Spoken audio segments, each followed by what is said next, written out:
Good morning students. जैसा कि हमने हमारे प्रीवियस क्लास में देखा किस तरीके से किसी एक लूप वायर से यदि करंट फ्लो होता है तो मैग्नेटिक फील्ड तैयार होती है। यदि नंबर ऑफ टर्न्स मतलब नंबर ऑफ लूप्स यदि रिपीट हो तो उतनी ज़्यादा मैग्नेटिक फील्ड तैयार होगी।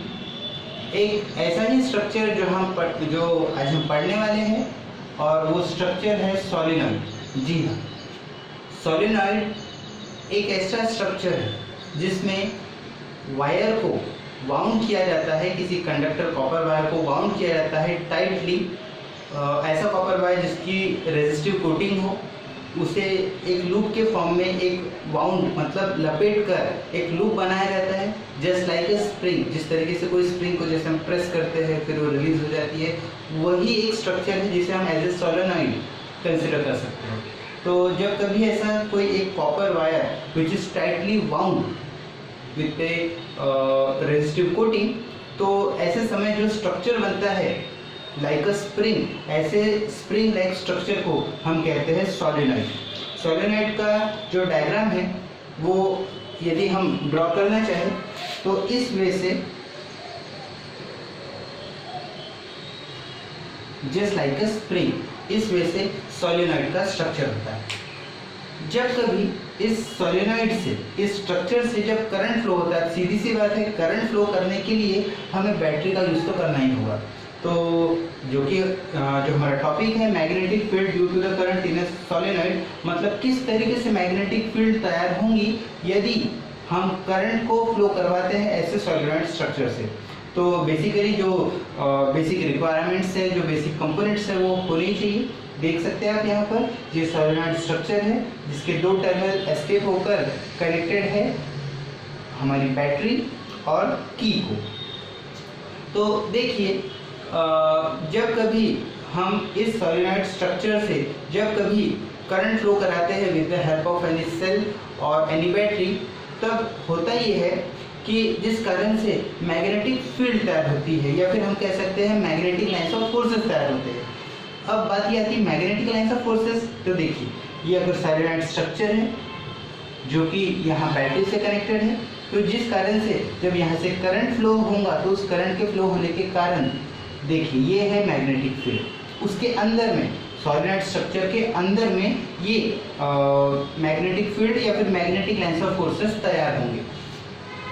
और जैसा कि हम सभी जानते हैं कि यदि हम कोई सिंपल सा बार मैग्नेट लें, जो एक बार शेप स्ट्रक्चर होता है, यदि आप अगर बार मैग्नेट यदि लेते हैं तो बार मैग्नेट में भी मैग्नेटिक लाइंस ऑफ फोर्सेस आपने पॉसिबली देखी हो।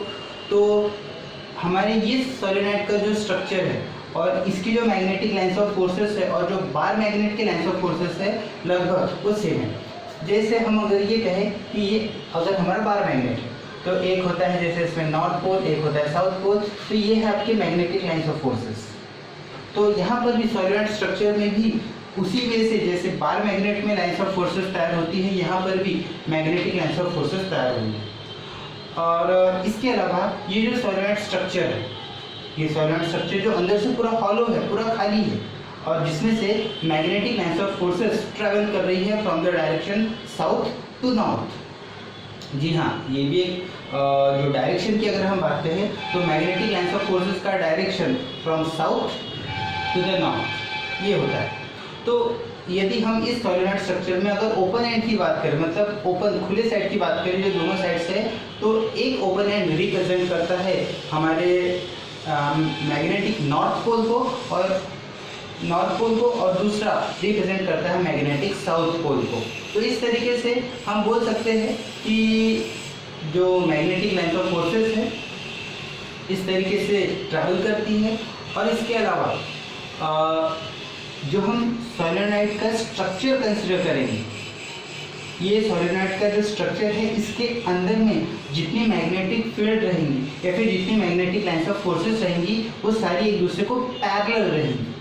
अब पैरेलल इन सेंस व्हाट?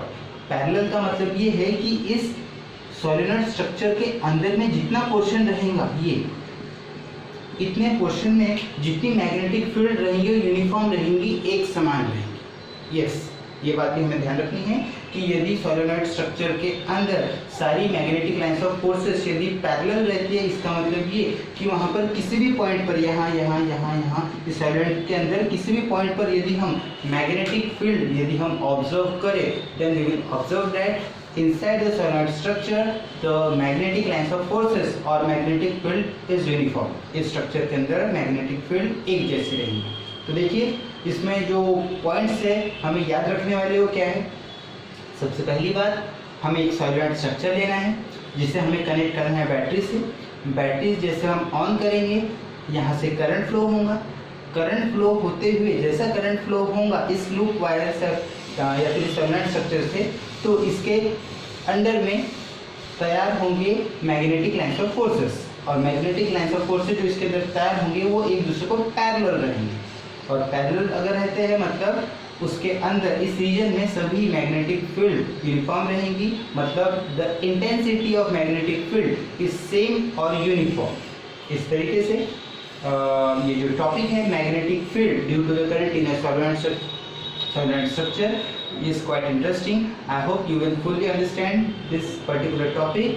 और फिर भी जैसे मैं आपको हमेशा रिक्वेस्ट करता हूँ कि इस वीडियो को या फिर किसी भी वीडियो को एटलीस्ट 2 बार या 3 बार देखिए, जिससे अंडरस्टैंडिंग आपकी बढ़े, और एक बार में पढ़ने से या फिर वीडियो देखने से जो डाउट्स अनक्लियर रह गए हो उसको सेकेंड अटेम्प्ट में क्लियर कर लिया जाए। तो चलिए मिलते हैं अगले क्लास में अगले वीडियो के साथ। तब तक के लिए थैंक यू एंड जय हिंद, जय भारत। Thank you.